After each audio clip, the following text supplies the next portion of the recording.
എല്ലാവർക്കും നമസ്കാരം. ബാഹ്യദൃഷ്ടി മാറി മൂലസ്വരൂപം അറിയണം എന്നതാണ് സകല ശാസ്ത്രങ്ങളുടെയും അന്തരാർത്ഥം.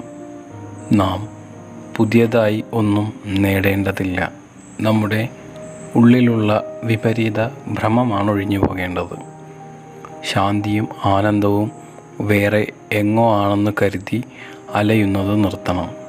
വേറെ എന്ന് യാതൊന്നുമില്ലാതെ തൻ്റെ പരിപൂർണാവസ്ഥയിൽ ഉറച്ചു നിൽക്കണം. താനായിരിക്കലാണ് പരമാനന്ദം. അതുതന്നെയാണ് ശാന്തി.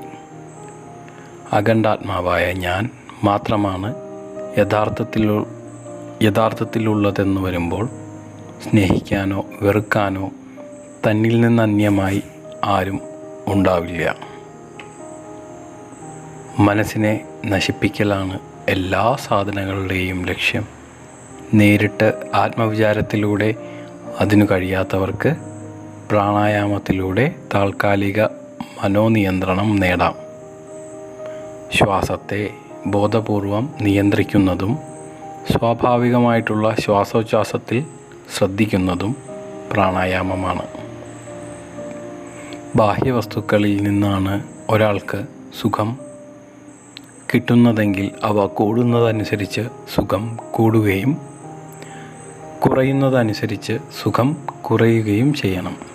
അവ തീരെ ഇല്ലാതായാൽ സുഖം അല്പം പോലും ഇല്ലാതാവണം. എന്നാൽ നമ്മുടെ യഥാർത്ഥ അനുഭവം ഇതനുസരിച്ചാണോ? ഉറക്കത്തിൽ ബാഹ്യവസ്തുക്കളൊന്നും തന്നെയില്ല. നമുക്കപ്പോൾ ശരീരബോധം പോലുമില്ല. ഈ അവസ്ഥയിൽ യാതൊരു കഷ്ടതകളുമില്ലാതെ നാം ആനന്ദമനുഭവിക്കുന്നു. സുഖം എന്നത് നമ്മുടെ സഹജപ്രകൃതമാണെന്നും ബാഹ്യവസ്തുക്കളെ ആശ്രയിച്ചല്ല ഇതൊന്നും ഇതിൽ നിന്നും മനസ്സിലാക്കാം. ഏതവസ്ഥയിലും തടസ്സമില്ലാത്ത ഈ ആനന്ദം അനുഭവിക്കാൻ നാം നമ്മുടെ യഥാർത്ഥ സ്വരൂപം എന്തെന്നറിയണം.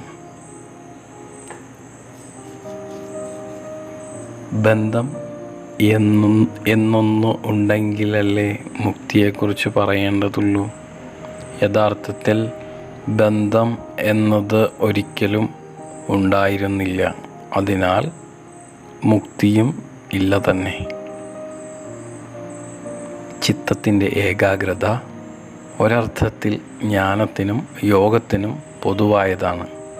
ജീവാത്മാവും സത്യസ്വരൂപവുമായ പരമാത്മാവും തമ്മിലുള്ള ഐക്യമാണ് യോഗത്തിൻ്റെ ലക്ഷ്യം. പരമാർത്ഥ സത്യം പുതിയതല്ല. അത് ഇപ്പോഴും എപ്പോഴും ഉള്ളതാണ്. അതിനെ വിട്ടുപിരിഞ്ഞതെങ്ങനെ എന്ന് കണ്ടെത്തലാണ് ജ്ഞാനം. എല്ലാറ്റിലും ഈശ്വരനെ കാണണമെങ്കിൽ നിങ്ങളുടെ ഉള്ളിൽ ആദ്യമേ ഈശ്വരാനുഭവം ഉണ്ടാകണം. ഹൃദയാകർഷണമായ ദൃശ്യങ്ങൾ മുതലായവയിൽ കൂടി നാം അനുഭവിക്കുന്ന ആനന്ദം വാസ്തവത്തിൽ ആത്മപ്രകൃതമായ സഹജ ആനന്ദമാണ്. അജ്ഞാനത്താൽ ഈ ആനന്ദത്തെ പുറത്തുള്ള വസ്തുക്കളോടും സംഭവങ്ങളോടും ബന്ധപ്പെടുത്തുന്നു. യഥാർത്ഥത്തിൽ ആനന്ദം നിങ്ങളുടെ ഉള്ളിൽ തന്നെയാണുള്ളത്. ബോധപൂർവം ഈ ആനന്ദം നമ്മുടെ ഉള്ളിൽ കണ്ടെത്തലാണ് ജ്ഞാനം. ഞാൻ എന്ന ചിന്ത പുറപ്പെടുന്നത് എവിടെ നിന്നാണോ അവിടെയാണ് ഞാൻ ആര് എന്നന്വേഷിക്കേണ്ടത്. കാമക്രോധാദി വികാരങ്ങൾ ആർക്കാണ് എന്ന് ആഴത്തിൽ ചിന്തിച്ചു നോക്കുമ്പോൾ സിംഗിൾ കോട്ട്സിൽ ഞാൻ എന്ന് പ്രത്യേകമായി ഒന്നില്ല എന്നറിയാനാകും. വികാരങ്ങളും മറ്റു ചിന്തകളും നിശേഷം നീങ്ങി അവിടെ ശേഷിക്കുന്നത് ചിന്തകളില്ലാത്ത മനോവികാരങ്ങൾ ബാധിക്കാത്ത പരിശുദ്ധമായ ജ്ഞാനം മാത്രമാണ് എന്നറിയാൻ കഴിയും. ആരുടെ സന്നിധിയിൽ മനസ്സ് ശാന്തമാകുന്നുവോ ആ മഹാത്മാവാണ് മഹാജ്ഞാനി. യഥാർത്ഥത്തിൽ അവിദ്യ എന്നോ മായ എന്നോ ഒന്നും തന്നെയില്ല. അതുകൊണ്ടതിൻ്റെ ഉത്ഭവത്തെക്കുറിച്ചുള്ള ചോദ്യത്തിന് പ്രസക്തിയില്ല. തന്നെ അറിയാതിരിക്കലാണ് അവിദ്യ. തന്നെ താൻ അറിയുന്നില്ല എന്ന് വരുമ്പോൾ രണ്ട് ഞാൻ ഉണ്ടല്ലോ. ആർക്കാണ് അറിവില്ലായ്മ? ഇതന്വേഷിച്ച് നോക്കുമ്പോൾ അറിവില്ലായ്മ എന്നൊന്നില്ല എന്നും ഉള്ളത് താൻ മാത്രമാണെന്ന് തെളിയും.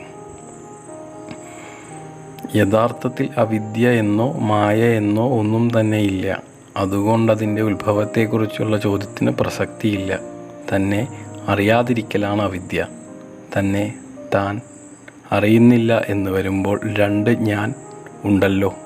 ആർക്കാണ് അറിവില്ലായ്മ? ഇതന്വേഷിച്ച് നോക്കുമ്പോൾ അറിവില്ലായ്മ എന്നൊന്നില്ല എന്നും ഉള്ളത് താൻ മാത്രമാണെന്നും തെളിയും. മനസ്സല്ല നിങ്ങൾ.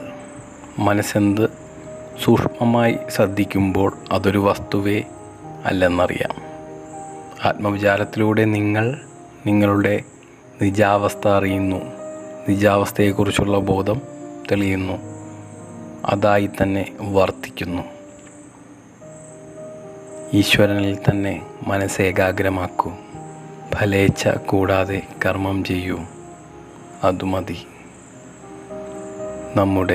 നമ്മെ ഈ ലോകത്തേക്ക് അയക്കുന്നതിന് മുമ്പേ തന്നെ ജീവിതത്തിൽ എന്തെല്ലാം സംഭവിക്കുമെന്ന് ഈശ്വരൻ മുൻകൂട്ടി നിശ്ചയിച്ചിട്ടുണ്ട്. സഹജമാണ് ശാന്തി. അതെപ്പോഴുമുണ്ട്. അതിനെ മറയ്ക്കുന്നവയെ നീക്കുകയാണ് സാധനയുടെ ഉദ്ദേശം. ചിന്തകളെ ഈ ക്ഷണം